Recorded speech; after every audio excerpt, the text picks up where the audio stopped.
Hello everyone. तो आज का हमारा जो टॉपिक है डिस्कशन का वो है कॉन्टीन्यूस एंड कॉम्प्रिहेंसिव इवैल्यूएशन, सतत एवं व्यापक मूल्यांकन।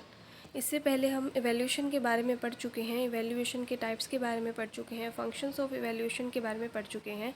आज ये टॉपिक जो हम कवर करने जा रहे हैं वो काफ़ी इम्पोर्टेंट है एग्ज़ाम पॉइंट ऑफ व्यू से। ये काफ़ी बार देखा गया है, 8 मार्क्स का जो है क्वेश्चन आराम से इसमें से बन जाता है। तो कॉन्टीन्यूस एंड कॉम्प्रिहेंसिव इवैल्यूएशन, जैसे कि नाम से ही हम लोग इसको क्लियर करेंगे। कॉन्टीन्यूस यानी निरंतर चलने वाला, कंटिन्यूटी होनी चाहिए इवैल्यूएशन में, और कॉम्प्रिहेंसिव यानी कि हर एक आस्पेक्ट को कवर करें, हर एक आस्पेक्ट को जो है इवैल्यूएट करें हम स्टूडेंट के, चाहे वो स्कोलास्टिक आस्पेक्ट है, चाहे वो कोस्कोलास्टिक आस्पेक्ट है, हर एक आस्पेक्ट का हम मूल्यांकन करेंगे। तो देखिए इसके अंदर हम किस तरीके से जो है इवैल्यूएशन प्रोसेस चलती है। सबसे पहले हम बात करें कॉन्सेप्ट ऑफ सीसीई, सतत एवं व्यापक मूल्यांकन की अवधारणा। अगर हम बात करें इसकी, तो ये जो है हमारा भारत सरकार का जो हमारा राइट टू एजुकेशन जो है इंडियन गवर्नमेंट ने 2009 में जो है ये दिया था, तो उसके तहत एक अनिवार्य मूल्यांकन प्रक्रिया है। राइट टू एजुकेशन जब हमारा लागू हुआ, शिक्षा का अधिकार अधिनियम, तो उसके अंदर जो है कॉन्सेप्ट ऑफ सीसीई, इसका कॉन्टीन्यूस एंड कॉम्प्रिहेंसिव इवैल्यूएशन का कॉन्सेप्ट जो है उसमें डाला गया था। सतत एवं व्यापक मूल्यांकन, अब सतत यानी कि बच्चे का हर निरंतर हम बात करें कंटिन्यूटी, और नियमित आंकलन, ठीक है। मतलब टाइम टू टाइम हम इस तरीके के टेस्ट और या फिर कोई भी और इवैल्यूएशन डिवाइस की हेल्प से हम बच्चे का मूल्यांकन टाइमली करते रहें। तो सतत एवं व्यापक मूल्यांकन बच्चों के समुचित विकास का निरंतर और नियमित आंकलन है, जिसमें विकास के सभी पहलुओं का विभिन्न विधियों और उपकरणों द्वारा व्यापक आंकलन किया जाता है।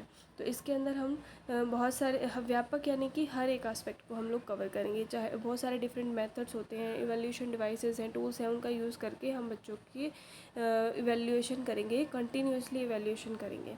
तो वही है, जैसा कि नाम में ही दिया है कि सतत एवं व्यापक मूल्यांकन क्या है, नियमित और निरंतर चलने वाली प्रक्रिया है, जिसमें हम क्या करते हैं, कक्षा शिक्षण अधिगम प्रक्रिया के साथ साथ ये चलती है। जो हमारी टीचिंग लर्निंग प्रोसेस है, जैसे हमने टीचिंग लर्निंग ट्रांजैक्शन हो रही है, प्रोसेस हो रही है, बच्चों को हम पढ़ा रहे हैं, साथ ही साथ हम क्या करेंगे, उनका इवैल्यूएशन करेंगे। तो इससे हमें क्या पता चला कि बच्चों ने क्या सीखा, साथ ही हम उनका इवैल्यूएशन कर रहे हैं, तो हमें क्या पता चलेगा कि बच्चों ने उस चीज़ को सीखा है या नहीं सीखा, या फिर उसे सीखने में कुछ प्रॉब्लम आ रही है। तो उस प्रॉब्लम को डिटेक्ट करके हम उसको क्या करते हैं, दूर करने का प्रयास करते हैं। यही इसकी एडवांटेज है सीसीई की, कि हम टाइमली जब इवैल्यूएशन कर रहे हैं तो टाइमली हमें पता चलेगा कि बच्चों को क्या प्रॉब्लम आ रही है, बच्चों की प्रॉब्लम्स के बारे में पता चलेगा, और साथ ही साथ हम उसको दूर करने का भी प्रयास करेंगे, ताकि आगे चलकर उनको कॉन्सेप्ट में कोई दिक्कत या परेशानी ना आए। तो इससे क्या होगा, टीचर को ही नहीं बल्कि स्टूडेंट्स को भी अपने लेवल का पता चलता है कि उन्हें और कितनी मेहनत करने की ज़रूरत है, उनका जो है जो पोटेंशियल है वो कितना है। तो उससे क्या होगा, बच्चों को उनकी क्षमता और रुचि के अनुसार बच्चों का इंटरेस्ट भी उससे हमें पता चलेगा कि बच्चों का इंटरेस्ट इसमें है या नहीं है। तो उसके अकॉर्डिंग जो है हम क्या करें, उनके व्यक्तित्व का समुचित विकास हो सके। हम टाइमली हम बच्चों का जो है इवैल्यूएशन करें, तो उससे क्या होगा, हम प्रॉब्लम्स जो है वो बच्चों की वो डिटेक्ट करके प्रॉब्लम्स को दूर करेंगे, उनका जो है लर्निंग पोटेंशियल इंक्रीज़ होगा, और फिर उनका समुचित विकास यानी कि ओवरऑल डेवलपमेंट उनका जो हो सकेगा। ठीक है, तो ये हमारा कॉन्सेप्ट है सीसीई का। किस लिए किया गया, ताकि हम बच्चों का टाइमली जो है इवैल्यूएशन करें, और उनकी हर एक आस्पेक्ट का, ठीक है, चाहे वो स्कोलास्टिक है या कोस्कोलास्टिक है, देखेंगे उसके अंदर क्या क्या चीज़ें हमारी आती हैं। स्कोलास्टिक आस्पेक्ट में हम लोग क्या कवर करते हैं, अभी हम सब ब्रीफ में करेंगे इसको आगे। तो यही हमने इंग्लिश में कवर किया है, concept of continuous and comprehensive evaluation. तो यही चीज़ें हैं कि it is a particular process of evaluation, जो कि स्कूल बेस्ड इवैल्यूएशन है, जिसमें हम देखते हैं कि बच्चे का ऑल राउंड डेवलपमेंट हो रहा है या नहीं हो रहा। तो ऑल राउंड डेवलपमेंट पे ये बेसिकली बेस्ड है। इसके अंदर हम क्या करते हैं, बच्चों की कंटिन्यूअली हम टेस्टिंग करते हैं, विद रीजनेबल इवेंट, जैसे कि इंटरवल्स के अंदर, जैसे कि हमने कोई जो है टॉपिक पढ़ाया बच्चों को, तो कुछ टाइम बाद हम उसका टेस्ट ले लेंगे। 15 to 20 डेज़ हमने एक फिक्स इंटरवल रख लिया, उसके बाद हम उसकी टेस्टिंग करेंगे कि क्या बच्चों ने जितना हमने पढ़ाया उन्होंने कितना सीखा है। ठीक है, तो इससे क्या होगा, covering different aspects of curricular and co curricular area so as to help the students timely. हम उनकी जो भी प्रॉब्लम्स हैं उनको डिटेक्ट करके उनको दूर करने का प्रयास करेंगे कॉन्टीन्यूस एंड कॉम्प्रिहेंसिव इवैल्यूएशन में। तो अब इसकी थोड़ी सी हिस्ट्री देख लेते हैं कि ये कहाँ से आया, किस तरीके से इसको जो है लागू किया गया था। तो हमने देखा कि कॉन्टीन्यूस एंड कॉम्प्रिहेंसिव इवैल्यूएशन का जो कॉन्सेप्ट है वो जो हमारा भारत सरकार द्वारा राइट टू एजुकेशन दिया गया था, शिक्षा का अधिकार अधिनियम 2009 में दिया गया था, और 1 अप्रैल 2010 आई थिंक इसे लागू किया गया है। तो उसी के अंदर ये कॉन्सेप्ट, सीसी का कॉन्सेप्ट जो है वो डाला गया है। तो बेसिकली ये इसका लोगो है सीसी का, कॉन्टीन्यूस एंड कॉम्प्रिहेंसिव इवैल्यूएशन। इसमें दिया गया है नो एज यू ग्रो, ये लोगो के अंदर दिया है नो एज यू ग्रो। तो इसके बेसिकली इसका पैटर्न क्या है, इसको सीबीएसई बोर्ड द्वारा लागू किया गया, और इसके अंदर 4 फॉर्मेटिव इवैल्यूएशन क्या होती है, फॉर्मेटिव यानी कि हम साथ साथ पढ़ाते हुए साथ साथ हम क्या कर रहे हैं, बच्चों का इवैल्यूएशन कर रहे हैं। जैसे कि हम यूनिट टेस्ट वगैरह लेते हैं कि हमने एक यूनिट कवर कराई बच्चों को और उसके बाद हमने उसका टेस्ट लिया, पीरियोडिकली हम पीरियोडिकल टेस्ट ले रहे हैं। तो इस तरीके के टेस्ट फॉर्मेटिव्स जो है उसमें डाले गए, 4 फॉर्मेटिव्स होंगे और 2 समेटिव होंगे। तो पूरे जो हमारा 1 ईयर का जो पूरा पैटर्न रहता है उसके अंदर 4 फॉर्मेटिव्स और 2 समेटिव का कॉन्सेप्ट इन्होंने डाला। और जो इवैल्यूएशन जो होगी बच्चों की वो 9 पॉइंट स्केल पे होगी, ग्रेडिंग स्केल पे। बेसिकली इसको 10th ग्रेड तक अभी लागू किया गया था। और इसके अंदर जो मेन सब्जेक्ट हमारे पास रहते हैं वो है Hindi, English, mathematics, science and social science. इनको बेसिकली यहाँ पर कवर किया गया, और इसके साथ ही हमें एक एडिशनल सब्जेक्ट इसके अंदर ऐड करना होता है। इनमें से हम कोई भी लैंग्वेज जो है उसको ऐड कर सकते हैं। तो ये हमारा पूरा पैटर्न था CCE, continuous and comprehensive evaluation का। तो बेसिकली इसमें 3 टर्म्स हमने देखा, continuous, comprehensive and evaluation. 3 terms हमें दिए गई हैं। बेसिकली इनका मतलब समझने की ज़रूरत है। कॉन्टीन्यूस यानी कि निरंतर, रेगुलरिटी, है ना। तो कॉन्टीन्यूस का मतलब है रेगुलरिटी इन असेसमेंट। साथ ही कॉम्प्रिहेंसिव यानी कि व्यापक, हर एक आस्पेक्ट को कवर करना है बच्चे की ग्रोथ की, हर एक एरिया में हमें जो है वो ध्यान रखना है। ये देखिए scholastic and coscholastic areas of pupil growth, हर एक आस्पेक्ट को हमें कवर करना है। अभी देखेंगे स्कोलास्टिक और कोस्कोलास्टिक में क्या डिफरेंस है, क्या क्या चीज़ें हम इसमें कवर करते हैं। साथ ही इवैल्यूएशन, अब इवैल्यूएशन भी दोनों तरीके से दिखेंगे, क्वालिटेटिव एंड क्वालिटेटिव डिस्क्रिप्शन।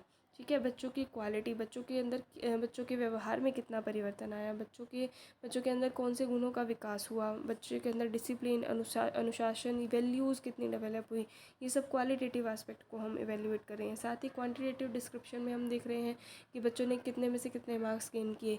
तो बच्चों की परफॉर्मेंस को इवैल्यूएट करना क्वांटिटेटिवली भी एंड क्वालिटेटिवली भी। अब बेसिकली हम देखते हैं इसके अंदर कि हमने बात की थी कॉम्प्रिहेंसिव में हमने 2 एरियाज़ को कवर किया, स्कोलास्टिक एंड कोस्कोलास्टिक। अभी हम देखें इसके अंदर स्कोलास्टिक यानी स्कूल रिलेटेड एक्टिविटी से जो एक्टिविटीज़ का जो असेसमेंट है, इसके अंदर हम अभी देखेंगे कि जब हम एकेडमिक की बात करते हैं तो बच्चों का 2 तरीके से इवैल्यूएशन, अभी हमने देखा कि ये सीसीई में है 4 फॉर्मेटिव्स कवर किए गए हैं और 2 जो है समेटिव होने चाहिए। तो फॉर्मेटिव और समेटिव बेसिकली इनका जब हम असेसमेंट करते हैं तो वो होता है हमारा स्कोलास्टिक असेसमेंट। अभी स्कोलास्टिक असेसमेंट के अंदर बेसिकली फॉर्मेटिव असेसमेंट जो है हम टाइम टू टाइम हम जो है डिफरेंट इवैल्यूएशन डिवाइसेस का यूज़ करके हम बच्चों का इवैल्यूएशन करते हैं। उसके अंदर हम बच्चों को प्रोजेक्ट्स के अंदर इन्वॉल्व कर सकते हैं, क्विज़ेस के द्वारा, कोई रिसर्च वर्क हमने ग्रुप बना दिया और कोई रिसर्च वर्क हमने करने को दे दिया, साथ ही कोई कन्वर्सेशन हमने बच्चों की करा दिया, कोई असाइनमेंट दे दिया, ओरल क्वेश्चंस दे दिए, तो ये हमारा फॉर्मेटिव एस्पेक्ट को कवर करेगा। साथ ही अब समेटिव असेसमेंट की देखें तो उसमें बच्चों के टेस्ट ले रहे हैं, चाहे वो MCQs हैं, चाहे वो शॉर्ट आंसर हैं, लॉन्ग आंसर है, उनके द्वारा हम पता लगा रहे हैं कि बच्चों ने उस कॉन्सेप्ट को कितना सीखा है। तो बेसिकली समेटिव असेसमेंट में हम देख रहे हैं कि फ्लेक्सिबल टाइमिंग उन्हें प्रोवाइड की जाती है और साथ ही साथ रिटर्न होता है एंड ऑफ द टर्म, यानी कि हमने 2 फॉर्मेटिव लिए। बेसिकली इसमें सीसी में इस तरीके से डाला गया था कि पहले 2 फॉर्मेटिव लिए जाएंगे, हाफ सिलेबस में 2 फॉर्मेटिव लिए जाएंगे और एक समेटिव होगा। उस टर्म का एंड हो गया 6 मंथ का, फिर next 2 formative and then next जो हमारा समेटिव बच गया वो लास्ट में लिया जाएगा। तो इसको हम एंड ऑफ द टर्म में भी लेते हैं। एंड ऑफ द टर्म इसको एग्जामिनेशन बोला जाता है समेटिव को। तो ये स्कोलास्टिक असेसमेंट था जिसमें हम दोनों चीज़ें कवर करते हैं, फॉर्मेटिव भी और समेटिव असेसमेंट भी। अब को स्कोलास्टिक की बात करें तो इसके अंदर बेसिकली हमने बात की थी क्वालिटेटिव एस्पेक्ट, है ना। इवैल्यूएशन में क्या था, क्वालिटेटिव एस्पेक्ट भी हमें कवर करना है, बच्चों के क्वालिटेटिव डिस्क्रिप्शन भी हमें देना है कि बच्चों के अंदर कितना बिहेवियर चेंज हुआ, तो वो किस तरीके से पता लगाएंगे, वो होता है हमारा को स्कोलास्टिक। हमने डिफरेंट को करिकुलर एक्टिविटीज़ में बच्चों को इन्वॉल्व किया तो उससे हमें पता चलेगा थिंकिंग स्किल्स जो है बच्चे की कितने डेवलप हुई, क्रिएटिव थिंकिंग है, क्रिटिकल है, प्रॉब्लम सॉल्व कर पा रहा है या नहीं कर पा रहा, कोई पर्टिकुलर डिसीजन अपने आप ले पा रहा है या नहीं ले पा रहा, बच्चों की लाइफ स्किल्स डेवलप करना, सोशल स्किल्स, ये इसके अंदर सारी लाइफ स्किल के अंदर ही सारी हमारी स्किल्स आ जाती है। सोशल स्किल की बच्चा अच्छे से कम्युनिकेट कर पाता है या नहीं कर पाता, दूसरी जो है अपने आइडियाज़ दूसरों के साथ शेयर कर रहा है या नहीं कर रहा, तो ये कम्युनिकेशन स्किल बच्चे की कितनी इम्प्रूव हुई है पढ़ाने के बाद। इंटरपर्सनल स्किल्स, साथ ही इमोशनल स्किल की बच्चा अपने इमोशंस के साथ डील कर पा रहा है, क्या बच्चा स्ट्रेस में तो नहीं है, उसके साथ स्ट्रेस के साथ डील हो रही है नहीं हो रही, या फिर सेल्फ अवेयरनेस कि वो अपने प्रति कितना जागरूक है, आत्म जागरूक होना, वैल्यूज़ कितनी डेवलप हुई हैं, वैल्यूज़ टुवार्ड्स टीचर उसका रिस्पेक्ट कर रहा है या नहीं कर रहा, स्टूडेंट्स का उसके प्रति क्या बिहेवियर है, अपने पीयर्स के प्रति, स्कूल प्रोग्राम, स्कूल का एनवायरनमेंट कैसा है, तो उस वो सारी चीज़ें। साथ ही को स्कोलास्टिक एस्पेक्ट में हम डिफरेंट क्लब एक्टिविटीज़ या साइंटिफिक एक्टिविटीज़ के अंदर भी बच्चों को जो है इन्वॉल्व करते हैं। एस्थेटिक एक्टिविटीज़ में जो कि ब्यूटी से रिलेटेड होती है, शेप एंड ब्यूटी से related, creative and literary activities कि बच्चा कितना क्रिएटिव है, तो ये सारे एस्पेक्ट जो है वो हम को स्कोलास्टिक असेसमेंट के अंदर कवर करते हैं। तो अब हमें आई थिंक पता चल गया होगा कि कॉम्प्रिहेंसिव जो वर्ड है वो कितना मायने रखता है, कितना वाइडर मीनिंग है उसका, कि उसके अंदर हमने हर एक एस्पेक्ट को जो है कवर किया है। स्कोलास्टिक एंड को स्कोलास्टिक वो हमारी एकेडमिक अचीवमेंट से रिलेटेड भी होगा और हमारी डिफरेंट स्किल्स भी जो है वो बच्चों की कितनी जो है वो इम्प्रूव हुई हैं। अब हम बात करें इसके ऑब्जेक्टिव्स की, तो ये किस लिए लाया गया, इसमें क्या होगा कि हमें बच्चों को जो है पढ़ाते हुए हमने बच्चों को भी जागरूक करना है और साथ ही साथ हम टीचर्स को भी पता चलेगा कि बच्चा कितना सीख रहा है या उसे कोई मेथड चेंज करने की ज़रूरत तो नहीं है, तो इससे पता चलेगा कि हम उनका इवैल्यूएशन करेंगे। तो इसमें क्या है, विभिन्न विषयों में निश्चित समय उपरांत बच्चों के प्रति प्रगति जानना कि बच्चों ने कितना सीखा। एक सब्जेक्ट में हमने एक टाइम के बाद जैसे हमने अभी बताया कि एक यूनिट कवर की, उसके बाद हमने यूनिट टेस्ट ले लिया, तो उसे पता चल गया कि बच्चों ने कितना सीख लिया है। बच्चों के व्यवहार में हुए परिवर्तनों का पता लगाना कि लर्निंग का मतलब ही क्या है, मॉडिफिकेशन इन बिहेवियर। अगर बच्चे ने सीखा है तो उसके व्यवहार में परिवर्तन आएगा, तो वो जो परिवर्तन हुआ व्यवहार में उसका पता लगाना। प्रत्येक बच्चे को सीखने और समुचित विकास में मदद करना, बच्चों के ओवरऑल डेवलपमेंट, बच्चों की लर्निंग में हेल्प करना। सृजनशीलता, क्रिएटिविटी को बढ़ावा देना कि बच्चा ज़्यादा से ज़्यादा अपने तरीके से सीख पाए, ज़्यादा से ज़्यादा उसको जो है मौका दिया जाए सीखने का, पढ़ने का, उस किसी डिफरेंट प्रोजेक्ट पे काम करने का हम मौका देंगे या किसी प्रॉब्लम को सॉल्व करने का मौका देंगे, तो क्रिएटिविटी अपने आप ही उसमें बच्चे की बढ़ेगी। बच्चों को सीखने में आने वाली कठिनाइयों को दूर करने के लिए अध्यापन की उपयुक्त योजना बनाना। अभी हमने बात की कि अगर बच्चों को कोई प्रॉब्लम आ रही है तो उसका जो है वहाँ पर हम डायग्नोज करेंगे प्रॉब्लम किस वजह से आ रही है और उसके अकॉर्डिंग हम क्या कर सकते हैं, अपने मेथड्स को चेंज कर सकते हैं, अपनी स्ट्रेटेजी को चेंज कर सकते हैं और बच्चों को सीखने में हेल्प कर सकते हैं। बच्चों की रुचि जानना, बच्चों का इंटरेस्ट डेवलप हो रहा है या नहीं हो रहा है, बच्चों का इंटरेस्ट किस तरीके से डेवलप किया जाए, उसके लिए हम डिफरेंट टीचिंग एड्स का यूज़ कर सकते हैं, मिक्स्ड मेथड ऑफ टीचिंग का यूज़ कर सकते हैं। ज़रूरी नहीं है कि हम एक ही मेथड से पढ़ाएं, 2-3 मेथड्स को अडॉप्ट करके मिक्सचर भी हम बना सकते हैं उसका करके, और हम बच्चों को सिखा सकते हैं। कक्षा में चल रही सीखने सिखाने की प्रक्रिया को और भी बेहतर बना सकते हैं।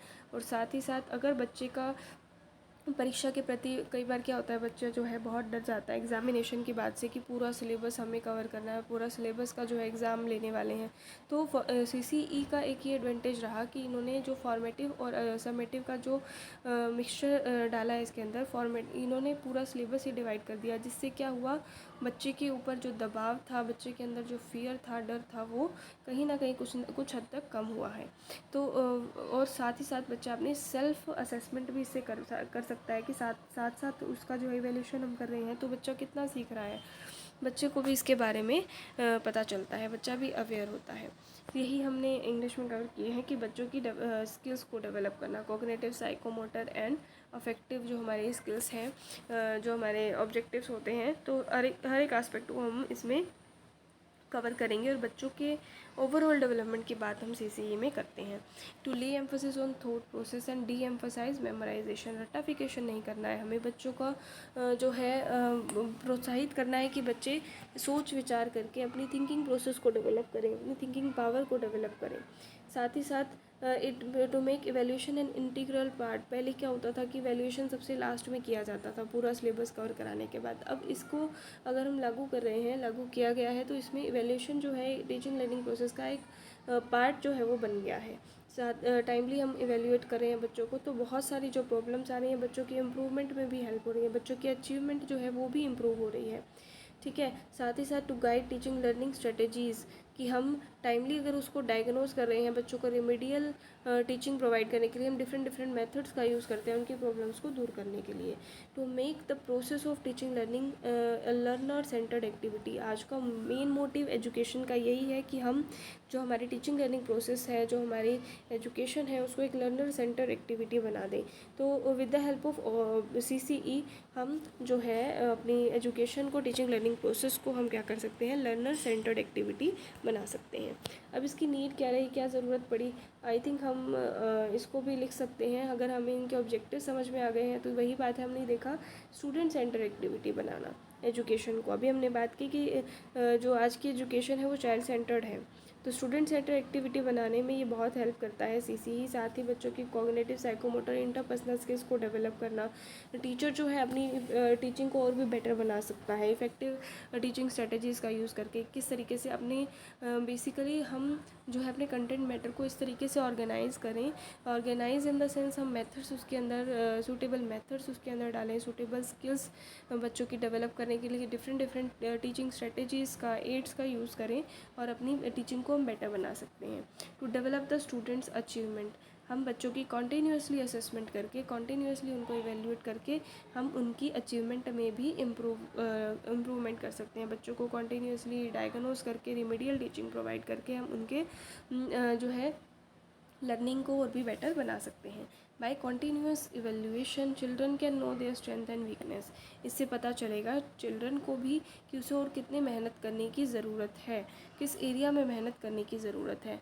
तो हमें to determine the area of instruction, जिसके ऊपर ज़्यादा जोर देने की ज़रूरत है। अगर बच्चा मैथ्स में वीक है तो मैथ्स में डिफरेंट मेथड से हम उनको पढ़ाएंगे और उनकी नॉलेज को और भी बेटर करने का प्रयास करेंगे। चाहे वो किसी भी सब्जेक्ट में वीक है तो इससे पता चलेगा कि कौन से सब्जेक्ट पर उसे ज़्यादा ध्यान देने की ज़रूरत है।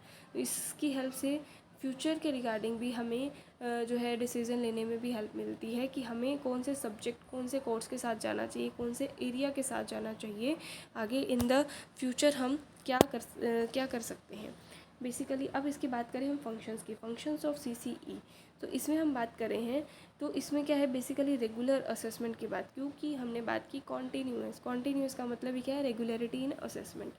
तो रेगुलर असेसमेंट होगा with the help of CCE। Teacher जो है अपनी टीचिंग स्ट्रेटजीज़ को बेटर तरीके से ऑर्गेनाइज कर सकता है और इफ़ेक्टिव बना सकता है अपनी टीचिंग लर्निंग प्रोसेस को। अब स्टूडेंट्स की वीकनेस को डायग्नोज कर सकते हैं, उनकी स्ट्रेंथ को आइडेंटिफाई कर सकते हैं हम। साथ ही साथ स्टूडेंट्स को मोटिवेट कर सकते हैं कि वो अपने आप करनी। अब बेसिकली जो लर्निंग जो है, अगर हम बात करें बेस्ट तरीके से तभी हो सकती है जब बच्चा करके सीखे। लर्निंग बाय डूइंग की बात करते हैं तो हम इसकी हेल्प से बच्चों को मोटिवेट कर सकते हैं कि वो अपनी एक्टिविटीज़ को डायरेक्ट करें, उन्हें मतलब किसी प्रॉब्लम को सॉल्व करने के लिए दिया जाए, किसी एक्टिविटी में इन्वॉल्व किया जाए ताकि बच्चे उसके अंदर ज़्यादा से ज़्यादा इन्वॉल्व हो और उनकी जो स्किल्स हैं वो और भी अच्छे तरीके से डेवलप हो सके और वो अपने गोल्स को जल्दी से जल्दी अचीव कर पाए। नेक्स्ट है प्रोवाइड इमीडिएट फीडबैक। हमने टाइमली उसको असेसमेंट कर रहे हैं हम, टाइमली जो है बच्चों का जो है हम टेस्ट ले रहे हैं, तो उसमें क्या होगा, उसी टाइमली हमें उसका फीडबैक मिलेगा और हम उसको जो भी उनको प्रॉब्लम आ रही है उसको दूर करने का प्रयास कर सकते हैं।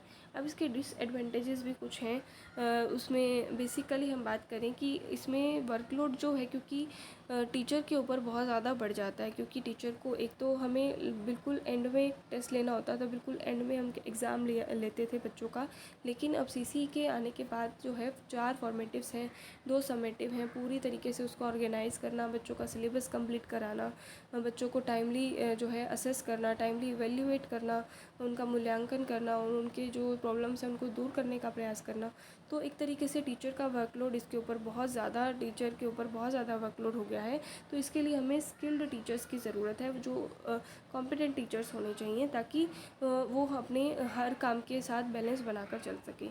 इसके अंदर टीचर बायसनेस भी देखने को मिलती है। Teacher biasness in the sense कि कई बार कोई स्टूडेंट जो है टीचर को ज़्यादा अच्छा लगता है, तो इस तरीके से ये छोटी मोटी चीज़ें जो है इसके अंदर डिसएडवांटेजेस के रूप में हमारे सामने आ जाती हैं। इंक्रीज्ड वॉल्यूम ऑफ वर्क हमने बात की अभी, इसके लिए हमें टीचर्स की, कॉम्पिटेंट टीचर्स की ज़रूरत है, क्योंकि इसके अंदर बहुत ज़्यादा जो है वर्कलोड बढ़ जाता है, टाइम कंज्यूमिंग है, क्योंकि इतने फॉर्मेटिव्स जो हैं ऑर्गेनाइज़ कराना टाइमली, और सबमिटिव जो है वो ऑर्गेनाइज़ कराना, फाइनेंशियल रिसोर्सेज की भी इसमें बहुत ज़्यादा ज़रूरत पड़ती है। तो ये कुछ डिसएडवांटेजेस थी इसके बारे में। बाकी सीसीई आई होप आप सभी को समझ में आ गया होगा।